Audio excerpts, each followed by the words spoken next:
You're listening to Free-ish in Higher Ed.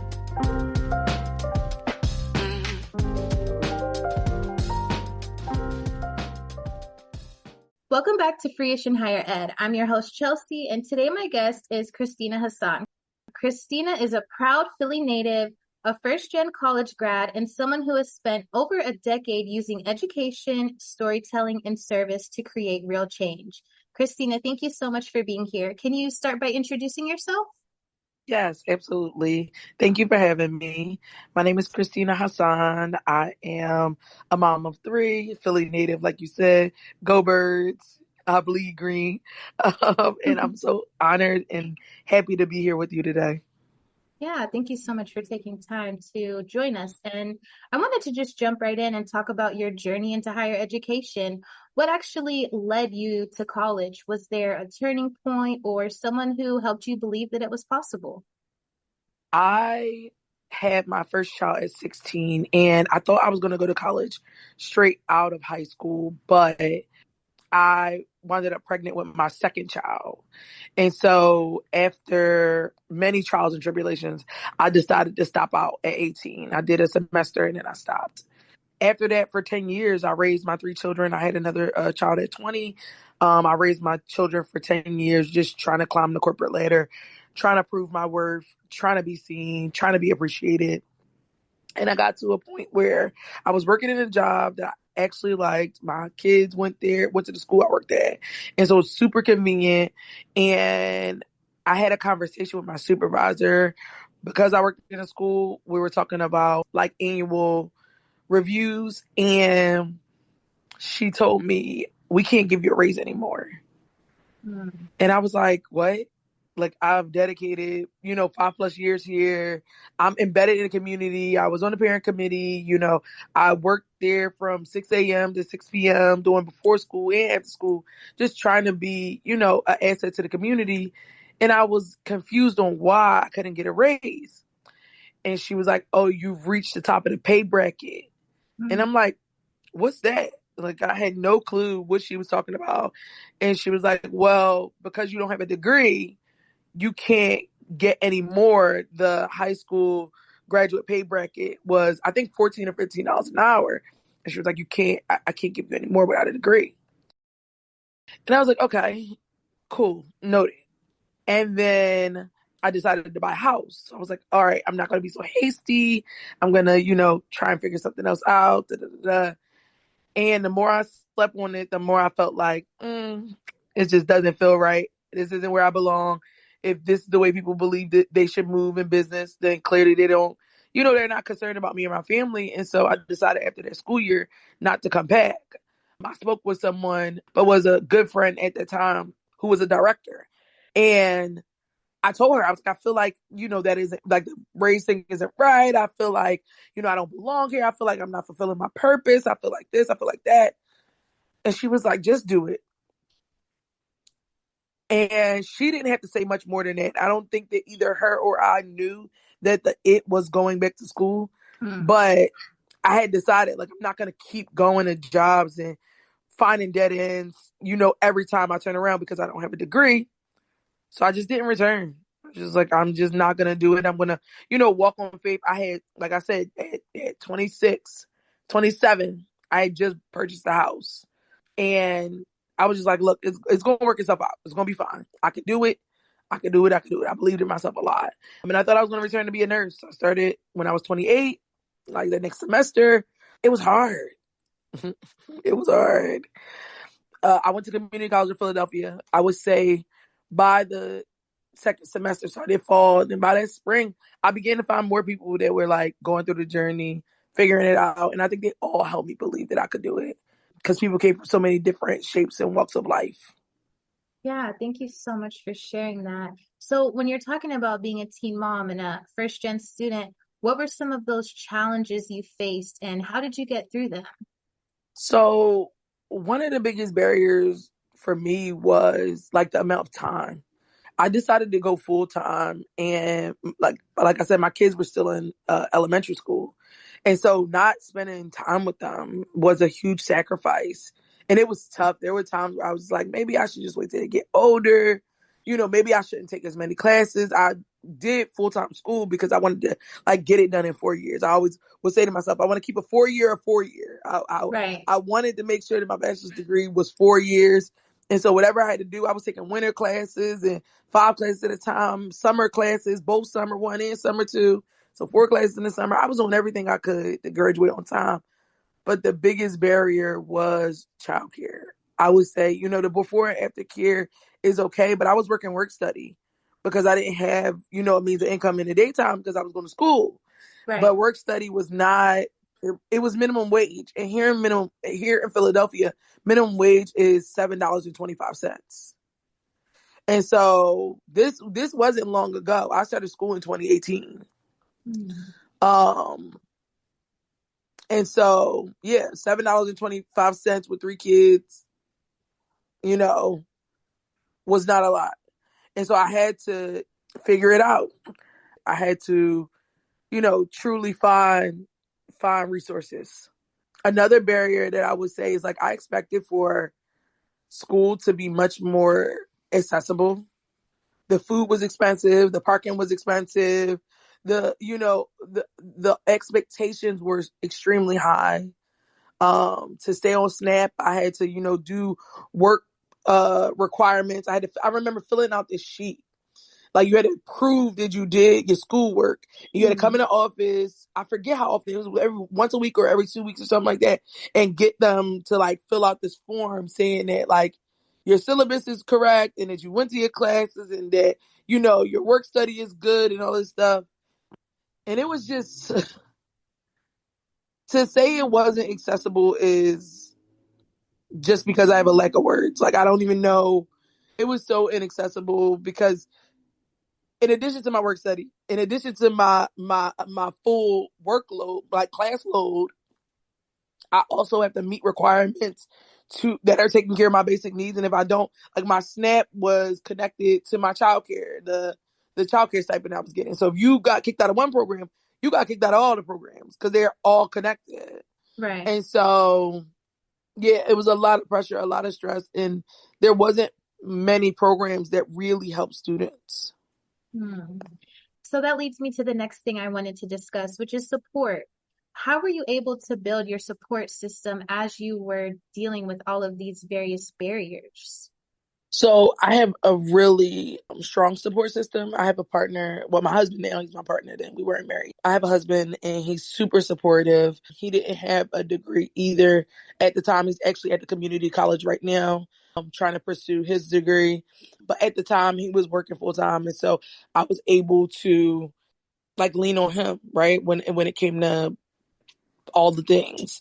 In addition to like, pick up and drop off. It was his primary responsibility to be there for the kids.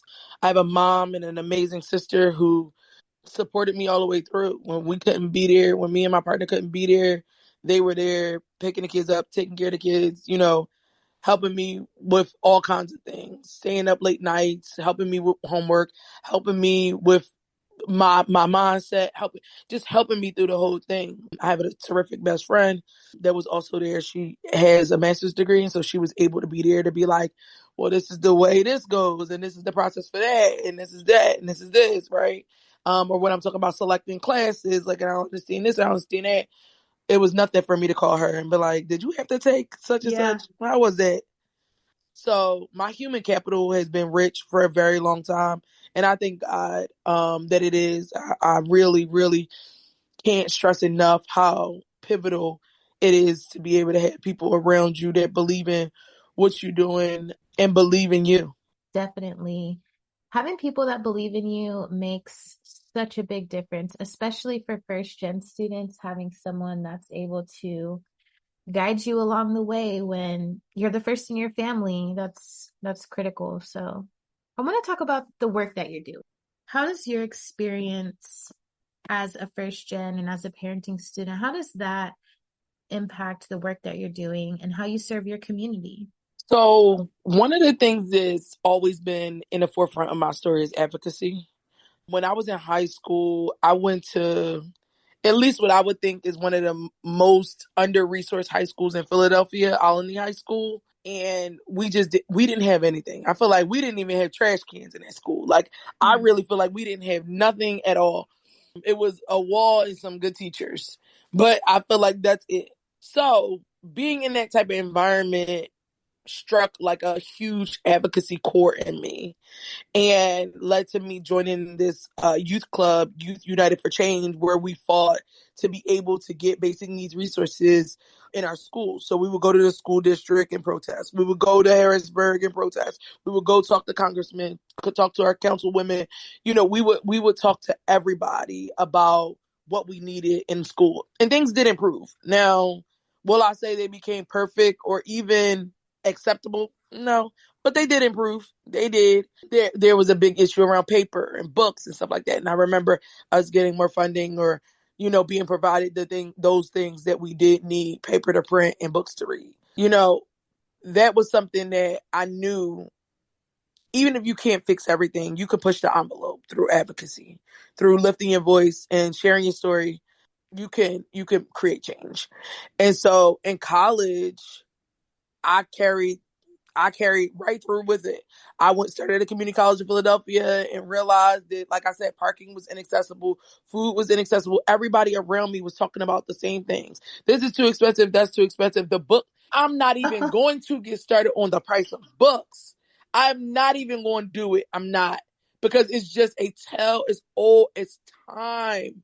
The way that book costs are so expensive, and the way that there's really no solution. People are like, oh, go to the library. I remember somebody told me to go to the Free Library of Philadelphia and rent the book. And I'm like, this is a textbook that I need. Now, granted, it might be there, but what is the rigmarole I'll have to go through to keep this book all semester? Or Right. what condition will this book be in if it's a free community resource that everybody's using? Like, come on. Like, everybody be serious. Please help me. Please. But yeah, so all of the things that I saw going awry at Community College of Philadelphia, I advocated for. The president, the previous president at this moment, used to have pizza with the president. And I used to go in there and try, what I'm talking about, I had my notepad. You'd have thought I was a lawyer. Had my notepad full of notes. Why is the cafeteria microwaves dirty? Okay. Anybody? Who want to answer the question? Why is the vending machine not accepting cash? Anybody? And the president, oh, I promise, they used to hate to see me coming. It was like once a month. They used to hate to see me coming because they knew already. And he used to do this real slick thing where he'd be like, oh, that was a good question, because I was one of the only students that came. It was probably a handful, probably like 20 students that came on a regular, but I was consistently a thorn in the side, child. He would do this real slick thing where he would like, okay, the microwaves, that's janitorial services. And in the room was the head of each department. He'd be like, stand up, come down here and give her your business card. And be like, Miss Holly, my maiden name is Holly. He'd be like, Miss Holly, follow up with such and such. I'd be calling them. I'd be emailing them. Because one thing for sure, two things for certain is that I'm paying for this education and it needs to be what I need it to be. And that hasn't stopped, right? So that was the foundation that was built within me, the fire that was built within me from grade school to higher ed. And now I've come out of student basic needs insecurity work. I transitioned to this anti-violence work here in Philadelphia because I lost a brother years ago to gun violence. And I began to see the intersection and the crossover between all of the issues. So whether that's gun violence or food security or housing security or literacy or financial well-being, whatever it is, all of these things are interchanged. And right now at this chapter in my book, I'm at the intersection of being Black, being a Philadelphian, and violence, right, in the city, or anti-violence movements in the city. However, it's affecting all the same people, right? The same people that I work with, that I saw, whether it was in grade school or in college, are the same people that live here. These are Philadelphians in the end of the day, and they're all affected by these different things in these different systems.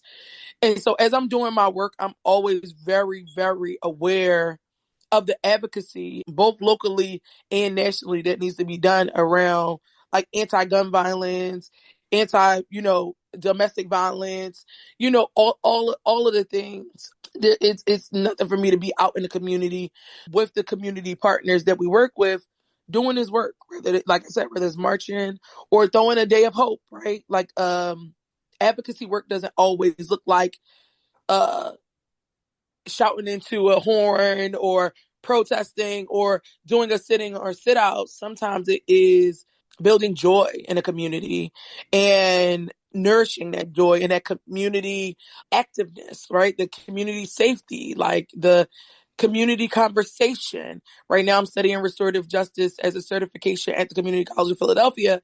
And a lot of the work that I'm doing right now is understanding where restoration lives within these anti-violence movements and how we can truly begin to pour into the communities to restore them, not just, put a band-aid on it or placate like we're becoming a part of it, but truly transforming and restoring these communities that have been so horribly affected by the systems that come in and take from them.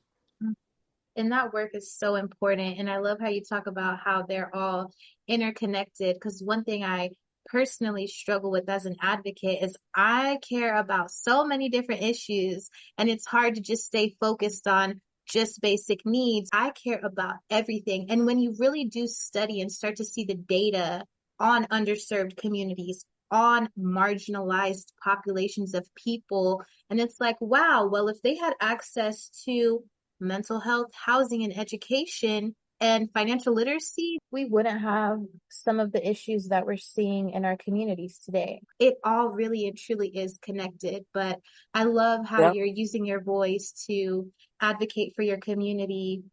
And I wanted to really quickly ask about the work you're doing with Real College. Yes. So it is an honor to be an instructor on the Real College curriculum. After I left the Community College of Philadelphia, I transferred to Temple University.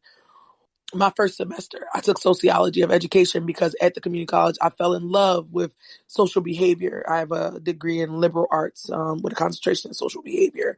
And I was like, as soon as I get to Temple, the first class I'm going to take is sociology. And I took sociology of education.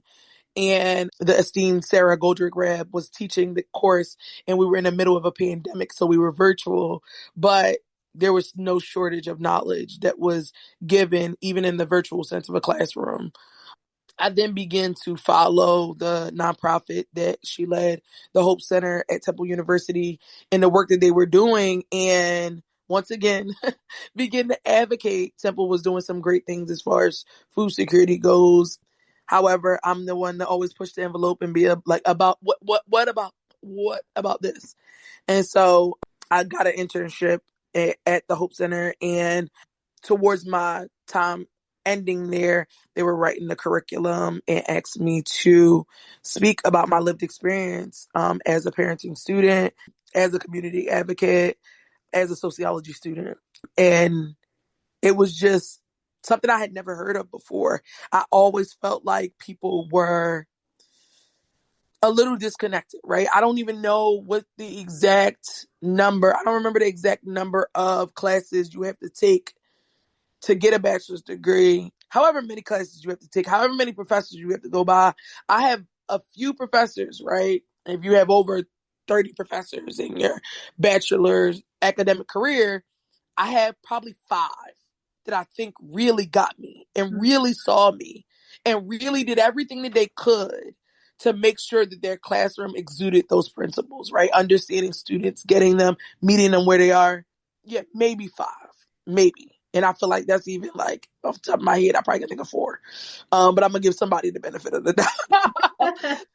So I knew that at that point it was needed. The curriculum was needed for professionals, for academics, for everybody really to hear, if you just consider this approach, If you just consider a different approach, not even a specific approach, if you just consider a different approach that humanizes student in a holistic manner, then you could get so much more out of your job, out of your community, out of your, your lesson plan. We could get so much more out of each other if we simply took a step back and begin to see us as whole people. So even when you talk about being an advocate, the divisiveness and division, right, is that you have to pick one. If you're going to be a good advocate, if you're going to Yeah. advocate about something, you can't be all over the place. It makes you Yeah. look confused and uninformed, right? It makes you look unfocused. That is white supremacy at its worst. That is not true. Binaries are not true. We do not have to feed into that. We can absolutely care and advocate about everything and anything that we feel like we want to advocate for. I feel like because I am a whole human being that experiences an array of things, I can advocate for every single thing that touches me, single thing that affects me, everything. I can do that. Even things that I see that other people are going through that I can understand and I get it. I can advocate for that. If it's right, it's right. If it's wrong, it's wrong. And if I got something to add to this fight, then I can add it, right? And I think that that's also part of the I'm not going to slice myself up to make myself palatable for you. I'm not going to leave a part of me at the door for the polite politics that people want to play. And I think that the curriculum allows for that to be said in a easily digestible way, right? In the curriculum, there's historical context, there's personal testimony and stories, right? There's there's different levels of education and approaches to educating people that is in this curriculum that I think doesn't live anywhere else. And I think what's so powerful about it is one thing that when I've been doing advocacy for student basic needs, I always say my needs are not going to be the same as the next student. So I feel like oftentimes higher education tries to create these boxes of one size fits all cookie cutter solutions. And what real college highlights for me is that there's not a cookie cutter solution at times. You really do have to meet students where they're at and also to humanize students and to allow them to tell you what they need instead of making those powerful decisions that impact them without taking them into consideration. I think real college is just I think it's really new. I haven't seen anything It like it is. before, and that's what's so exciting is I feel like very seen by that work with my lived experiences. I feel like this is a way that higher education, the people at the top that are making those decisions, this is how they can get it as opposed to what are the odds that they're going to get to talk to a student and hear their Yeah. story and hear that vulnerability to get an understanding of the student as a whole. And real college really does that so beautifully. Yeah, I agree 100%. And I hope that the curriculum does allow for people to begin to understand that they need to do that. They need to get out of these marble floor offices and these chandelier ceiling boardrooms and get into the community that they serve. You serve students, it shouldn't be far-fetched that you know them, that you understand them, that you have all conversation and space with them. It shouldn't be far-fetched. It's not, we've seen what's going on in the higher ed landscape. The fall from grace is very short. Do not act like when you close that door that you're not a human being like the other person on the other side. Right. Come out behind the desk and commune and connect with the people that you are servicing. I agree with that wholeheartedly. And I just think your voice is so powerful. You just bring so much energy, and I hope that it is contagious and that listeners are getting fired up for the Yes. things that they're passionate about because you're speaking a lot Yes. of words of wisdom and dropping a lot of gems today. Uh, Thank you. One thing I have been so excited to talk about is the Speakeasy. Yes. So, what inspired you to create this space? And actually, can you tell listeners that may not know about it, can you give us a little background and what inspired you? Yes. So the Speakeasy is my quarterly event series that I just started here in Philadelphia to be able to create space in community for up and coming speakers. The access to speaking publicly is super high. I've been trying to be a professional public speaker for I don't know how many years, since 2018, and I've spoken on lots of stages. However, my experience hasn't always been that it's easy to do so. Whether it's like being able to afford the conference ticket, or being able to afford the hotel, or being able to afford the time to rub elbows with the right person that's going to ask you to come into this room and speak.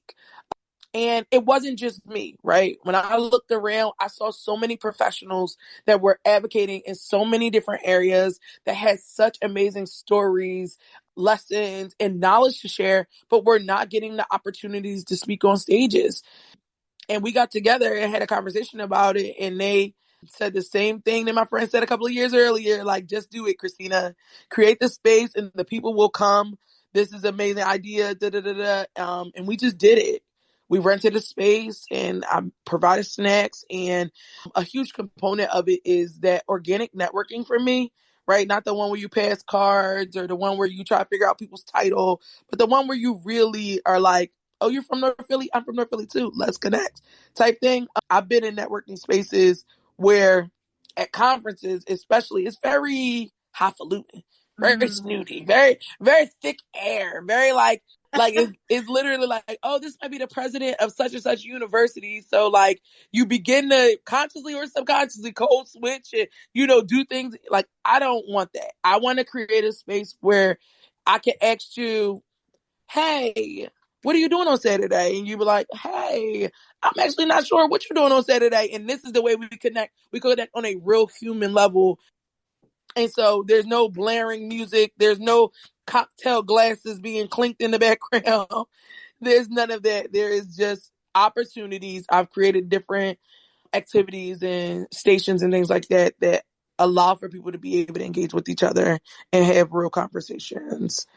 I just hosted my second one. It's 3 speakers, 15 minutes per speech. And a lot of the people are new and first timers and up and coming. And I think that this space is also not just for one person or one type of person, but for the person that does understand, like, I'm doing something great and somebody's going to ask me to speak about it, or I'm doing something great and people have already asked me to speak about it. Let me hone my speaking skills. My goal is to be able to provide footage so that they can market themselves and edit themselves. One of the most important things about speaking or being in conversation with people in public is like practice. Practice, practice, practice. And you are your best. You are your worst critic, actually, but also your best critic because you're your worst critic.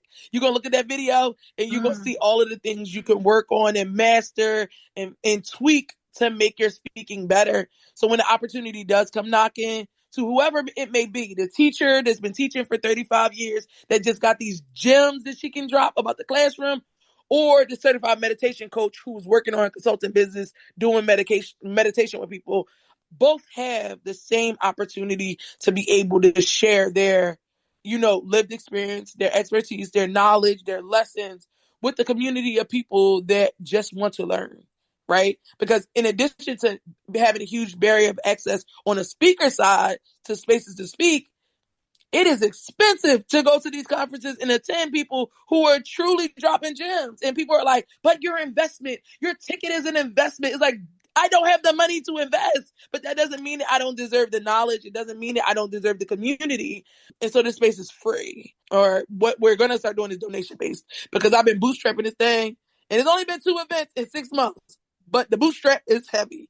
And so I'm going to do what I've always done and lean on my community and build with them. And so hopefully there are lots of collaborations coming up the pipeline with different people around the city that believe in storytelling, public speaking, and opportunities. The next one is October 11th. I'm super excited. Okay. I'm excited for you. And I just love how you're honing in on the power of storytelling, but also creating this space for people to have opportunity. I just love that you've really leveled the playing field and making it accessible. Because when you do donation-based things, some people can't give much or anything, but then there are others who may have an abundance and then you end up, coming out all right when you're opening it up Yes. that way. So I really love that you're doing this work, and I've been so excited seeing all your updates on social media. So for our listeners, I will be sure to include ways for you to tap in. And if you're in the Philly area, you need to be ready for October 11th because I'm Yeah. sure it's something you will not want to miss. Um, Yes. and as we wrap up, I wanted to ask for advice. If there's someone who's maybe at the place where you're thinking about going to school, you're not sure. Maybe there's someone that's reached the top of their pay bracket and they're identifying that they might need to get a degree, but they're not sure. They're feeling doubtful or not really sure that this is for them. What advice would you give to someone to encourage them to consider higher education or college as an option for them? So cliche, in a very cliche way, I want to tell you to just do it, right? But that's so cliche. It worked for me. But as we spoke about earlier, it does not work for everybody. I would not ever suggest for somebody to buy a house and then quit their job to go to school full time, right? But one thing I will say without all the cliches and taglines is research. Research, research, research. When I decided to go back to school, as seamless as I make it sound, right? And I think a lot of things that people can learn is on the radio, in the interviews, on stages, wherever, people give you the cliff notes. You don't get the day-to-day details, the thick of it all the time. But what I did was decided that I wanted to do something in my mind and then made a way that it was possible in my action. So it wasn't one of those things where I was just like, you know what, Susan, I quit. Goodbye. And then the next day I started school. Like, no, I took some time before I put in my resignation to see, oh, if I do go back to CCP, will they have my credits from 10 years ago? Okay, they do have my credits, but I had a F that spring semester when I got pregnant with my second child. I stopped out. I didn't withdraw. And Mm. so 10 years later, they were still holding on to that, holding on to all that animosity. Um, and so I was on academic probation and I didn't know what that meant. And I'm like calling people, Googling, trying to figure it out. Yes, I did the research and I went to college fairs and I spoke with, people being like, well, is this the right thing? How much is it going to cost me? I went to orientations and all of the things that new college students consider. Like, I'm about to start something new, whether you're a college student, homeowner, whatever. Like, when you're new to something, get all of the information you can. Do that research. Do your due diligence. Because as many hardships and as many hurdles and as many hiccups as there can be with going to college, if you are properly prepared and ready to dig your teeth in and research your way out of a situation, I would say 9 times out of 10, you could find a solution. So whether it was my food stamps getting cut off and I needed to go to a food pantry, so I had to figure out how to get to a food pantry or where the food pantry was at or what the hours was, or whether it was me failing math 101 and needing to get a math tutor and being able to research how to get that for free. I researched my way and communicated and connected and networked my way through college. It wasn't one of those things where anything was a hasty decision. It was never that. It was always, this is the situation I have. This is the situation I want. How do we get these things to align? So just take time, slow down, research, ask questions, and trust people. That is such great advice. Well, as we begin to wrap up, I wanted to ask if there was any other words of encouragement or anything else you'd like to leave with listeners. One of the things that I want to say is, like, as you're going on this journey, number one, do not leave parts of you behind. When I was stepping into different spaces and different places in my life, I often felt like I needed to be a thing, right? And for whatever reason it may be. When I was at school, I felt like I had to be a college student. I couldn't be a mom because there were no places for moms. There was no places for childcare. There were no, they didn't even allow my kid on campus. My teachers used to have to let me sneak when my son had off school or my daughter had off school. My teachers used to have to go under the radar and let me sneak them into school. And they were school age. They weren't babies going to cry in the back of the classroom or whatever the situation may be. But even if they were, this is a place that should be accessible for parents and students. The more I begin to drop off and leave behind parts of myself, the more I realize like this doesn't feel good. It doesn't fit. And I wish that I would have came in the door like, no, this is who I am. This is all that I bring with me. And if you guys can't meet me here, this isn't the place for me. But that's my number one advice. Don't drop off pieces of yourself to be anywhere, to sit at any table. Do not leave pieces of yourself behind, because honestly, the truth of the matter is that they don't fall far behind you. These pieces that we leave behind, they don't die off, right? Even with me doing the work I'm doing now, I had to face a hard reality while dealing with a community partner that this work does really mean a lot to me because I lost my brother, right? That intersectionality and how it affects my psyche and the way I move around the world in the family I do and don't have, it's because of gun violence. And I didn't even connect it because I had put that trauma so far in the back of my mind, instead of carrying my brother with me, instead of honoring his name, instead of remembering him every day, I decided to pack that trauma away and move forward with my life. And now I feel like I can do this work even better, picking up that amazing piece of myself and my older brother's relationship and carrying it with me. I don't think that I would have been able to understand it and do this work justice the way that I really feel connected to it now if I didn't do that. Especially, like you said, coming out of higher ed and food security and housing security, where that's king, right? When you get into that world and you put your head down and you just thinking about those basic needs, nothing else in the world seems to matter. But me coming out of that and realizing after you get done being a college student, you come home and you're a parent or you're a child or you're a sister or you're a brother or you're a neighbor. You're all the things that you are when you walk out of being that student in that college or university. So don't leave those things behind at the door. They're valuable. They're helpful. They're necessary. Wow, that was really powerful.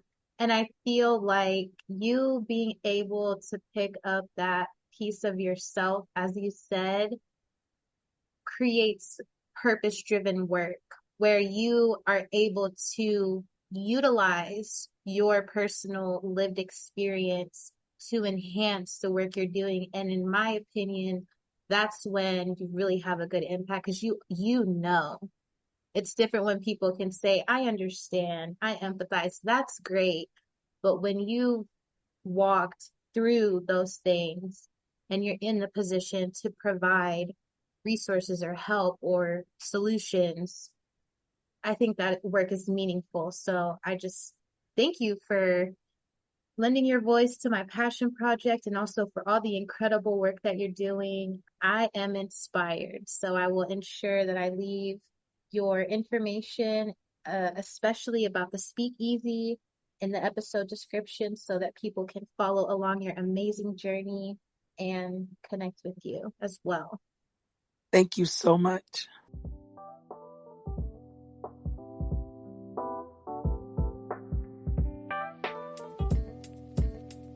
If something in this episode moved you or resonated with you, don't be afraid to use your voice or step into your purpose. And if you want to be part of this conversation or have a story to tell, I want to hear it. You can email me at free.ishpodcast@gmail.com. That's free.ishpodcast@gmail.com. You can also DM me on Instagram at free.ishpodcast. We're free-ish and we're claiming our space unapologetically.